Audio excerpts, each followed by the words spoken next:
Use deep confident. महाराष्ट्राच्या कानाकोपऱ्यातील प्रत्येक घडामोडींचं अचूक आणि निर्भीड प्रतिबिंब. ताज्या राजकारणाच्या बातम्या, शिक्षणातील बदल, गुन्हेगारीवर करडी नजर. सत्य, वेग आणि विश्वास यांचा संगम म्हणजे अजिंक्य महाराष्ट्र न्यूज. हिंगोलीच्या उमरदरी फाट्याजवळ एका अनोळखी इसमाचा मृतदेह आढळल्याने परिसरात एकच खळबळ उडाली आहे.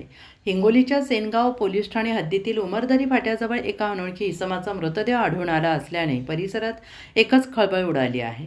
आणि या घटनेची माहिती मिळताच घटनास्थळी सेनगाव पोलीस ठाण्याचे पोलीस निरीक्षक दीपक मस्के पथकासह दाखल झाले असून मृत्यू झालेल्या व्यक्तीच्या हातावर मॉम डॅड असा स्टॅच्यू गोंदलेले दिसत असून मृतदेह असलेल्या व्यक्ती कोण आहे याचा शोध पोलीस घेत आहेत.